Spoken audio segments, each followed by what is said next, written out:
Assalamualaikum warahmatullahi wabarakatuh. Sebelumnya, izin memperkenalkan diri, nama saya Mafaza Ulia Sukri dengan MPM 2313034010 dari kelas Geografi 2023B. Di sini saya akan menjelaskan materi-materi yang telah disampaikan oleh dosen kami, yaitu Bapak Dr. Deddy Miswar, SSI MPD, yaitu dengan mata kuliah Filsafat Geografi. Baik, berikut adalah materi yang akan saya sampaikan. Yang pertama yaitu berjudul Landasan Filsafat Ilmu Geografi. Landasan filsafat ilmu geografi terbagi menjadi 3, yaitu ada ontologi, epistemologi, dan aksiologi. Yang pertama, ontologi. Ontologi dapat kita artikan yaitu sebagai hakikat ilmu geografi. Maksudnya itu seperti misalkan, apa pengertian dari geografi? Itu adalah bagian dari ontologi, yaitu hakikat ilmu geografi. Lalu yang kedua adalah epistemologi. Epistemologi yaitu bagaimana cara kita memperoleh ilmu geografi yang benar. Nah, jadi misalkan kita sudah tahu apa itu pengertian geografi. Nah, maka dengan epistemologi kita akan mencari tahu bagaimana cara kita memperoleh ilmu-ilmu geografi tersebut. Kita menerapkan cara-caranya seperti apa, seperti itu. Nah, lalu di ketiga ini yaitu aksiologi. Di aksiologi kita akan menemukan manfaatnya, terus itu nilai aplikatif dari ilmu geografi tersebut. Jadi ketiga ini adalah merupakan landasan filsafat ilmu geografi. Pengertian ontologi sendiri yaitu adalah ilmu yang membahas tentang hakikat yang ada yang merupakan ultimate reality baik yang berbentuk jasmani atau konkret maupun rohani atau abstrak. Pengertian berikut adalah menurut istilah, lalu sedangkan menurut bahasa yaitu berasal dari kata on atau ontos yaitu dari bahasa Yunani yang artinya ada, dan logos bahasa Yunani juga yang artinya adalah ilmu. Selanjutnya pengertian ontologi menurut beberapa ahli. Yang pertama ada menurut Aristoteles. Nah, menurut Aristoteles, pengertian ontologi itu rangkaian pembahasan mengenai hal yang ada sebagai demikian yang mengalami perubahan dalam sehubung dengan objeknya. Lalu menurut Surya Sumantri, yaitu mengungkapkan pendapatnya bahwa ontologi merupakan ilmu pengetahuan mengenai apa yang ingin kita ketahui dan seberapa jauh kita ingin tahu, atau dengan kata lain suatu pengkajian terhadap teori yang ada. Lalu yang ketiga, menurut Anton Becker. Nah, pengertian menurut Anton Becker itu yaitu adalah ontologi menurut Anton Becker merupakan ilmu pengetahuan yang paling universal dan paling menyeluruh. Selanjutnya, contoh ontologi dalam filsafat geografi. Yang pertama, seperti misalkan hasil penelitian yang memperlihatkan sifat integratif, yaitu fakta penelitian yang menunjukkan pola kerusakan pembangunan yang semakin besar jika jarak lokasi bangunan ke pusat gempa semakin dekat. Dapat dijelaskan dari pengetahuan geologi dan fisika yang menyatakan bahwa besar energi yang didifusikan semakin kecil jika semakin jauh dari pusat gempa karena mengalami hambatan struktur batuan yang dilewatinya sebagai media difusi. Lalu contoh yang kedua yaitu hasil penelitian yang memperlihatkan sisi integratif geografi yaitu faktor fisik daerah yang akan mempengaruhi pola spesial penduduk baik dari sisi penyebaran, bangunan, dan daya interaksi yang selanjutnya dapat dijelaskan secara kuantitatif dengan teori gravitasi atau analisa tetangga terdekat. Selanjutnya pengertian epistemologi. Nah, secara bahasa epistemologi itu berasal dari Yunani, yaitu episteme yang berarti pengetahuan dan logos yang berarti ilmu atau teori. Nah, secara istilah epistemologi memiliki pengertian yaitu cabang filsafat yang mempelajari asal mula atau sumber, struktur, metode atau sahnya validitasnya pengetahuan. Lalu ada epistemologi menurut beberapa ahli, yaitu pertama menurut Jujun L. Sumantri, Jujun S. Sumantri mengungkapkan pendapatnya bahwa arti dari epistemologi merupakan cara berpikir manusia dalam menentukan dan juga mendapatkan ilmu dengan menggunakan berbagai kemampuan yang tertanam di dalam diri seseorang. Misalnya kemampuan indera, intuisi, dan juga rasio. Lalu yang kedua, menurut Anton Becker. Anton Becker mengungkapkan epistemologi merupakan cabang filsafat yang berurusan mengenai ruang lingkup serta hakikat pengetahuan. Lalu yang terakhir, menurut Abdul Munir. Nah, di sini menurut Abdul Munir, epistemologi segala macam bentuk aktivitas dan pemikiran manusia yang selalu mempertanyakan dari mana asal muasal ilmu pengetahuan itu diperoleh. Lalu ada contoh epistemologi dalam geografi, yaitu contoh sederhananya apabila ingin mengetahui hubungan antara bentuk bentang alam dengan pola sembarang pemukiman penduduk, maka yang pertama yang harus dilakukan adalah menjawab pertanyaan-pertanyaan berikut. Misalkan kayak apakah terdapat hubungan logis antara bentuk bentang alam dan pola pemukiman? Lalu yang kedua, jika iya, apakah hubungannya bersifat satu arah atau dua arah? Lalu contoh yang kedua yaitu saat menyelidiki gunung berapi, ahli geografi mungkin menggunakan teknologi geospasial untuk memetakan daerah yang terkena dampak menggunakan analisis kuantitatif. Temuan analisis berguna untuk pengembalian keputusan pemangku kepentingan. Lalu yang ketiga ada aksiologi, berasal dari bahasa Yunani yaitu axion yang artinya nilai dan logos artinya teori atau ilmu. Aksiologi sendiri yaitu nilai yang berkaitan dengan kegunaan dari pengetahuan yang diperoleh atau bisa kita sebut manfaatnya. Nah, nilai dalam aksiologi itu ada etika, ya, terus ada estetika.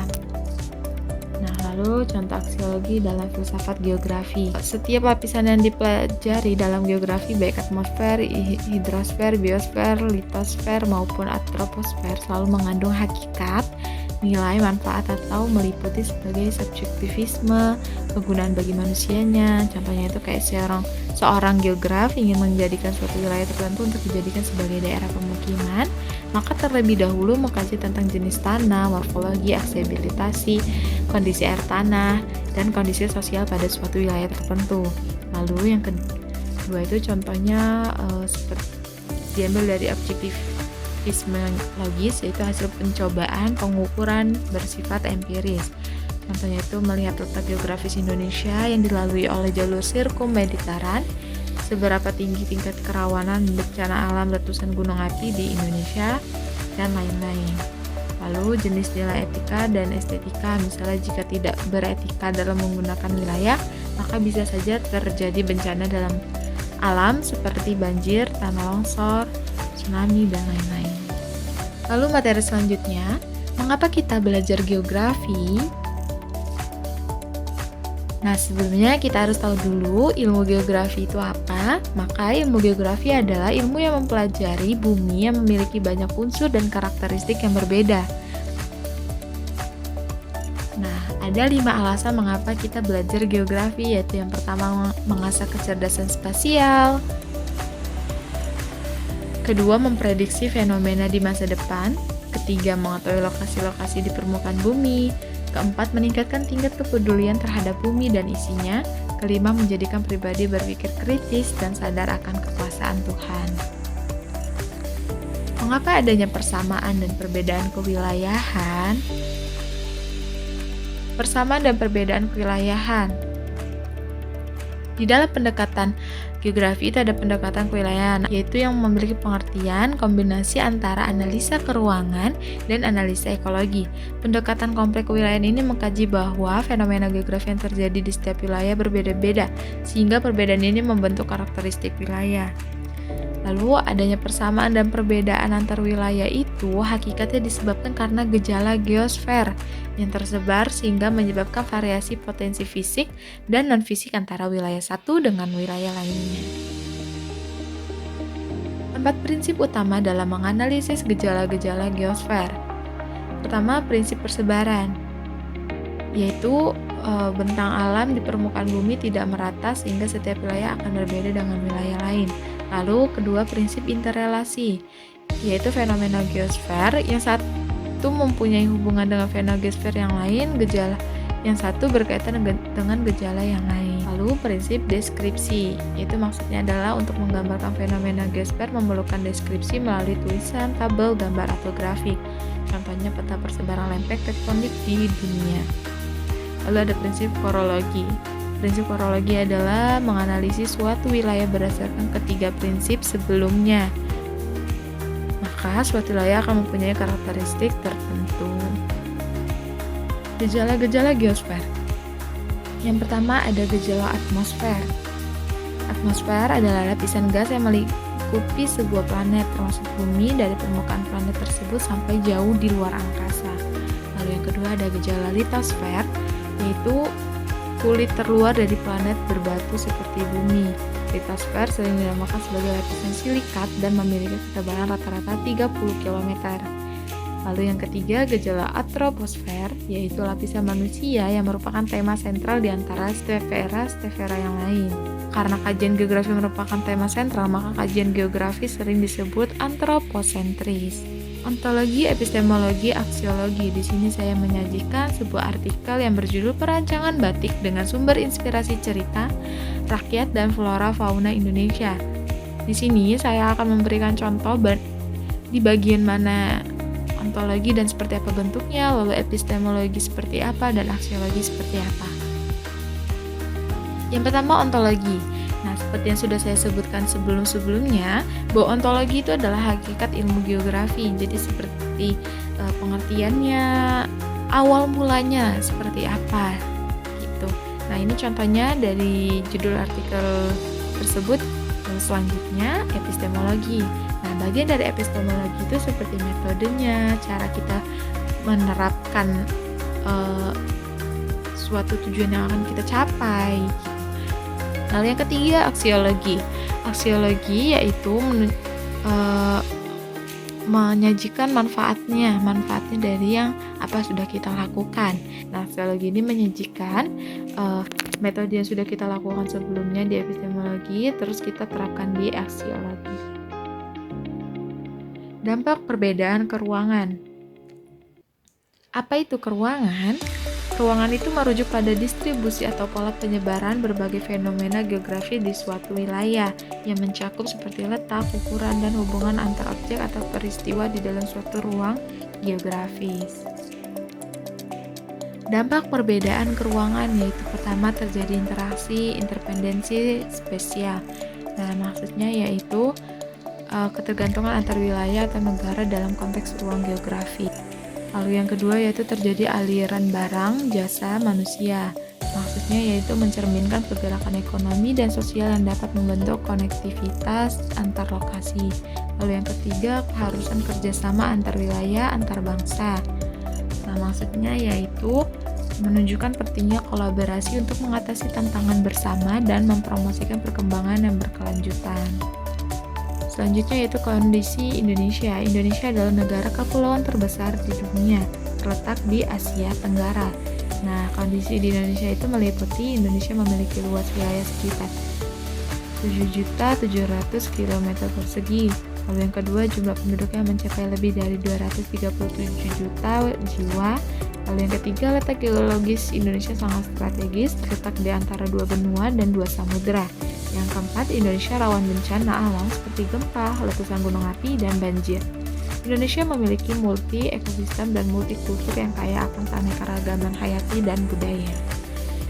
Berikut adalah kondisi yang ada di Indonesia. Selanjutnya, masalah utama kondisi Indonesia yaitu dihadapi termasuk sebaran penduduk yang tidak merata, terpencar sumber daya alam, dan ketidakmerataan pembangunan di kawasan-kawasan yang menyebabkan masalah kemiskinan, pengangguran, dan sebagainya.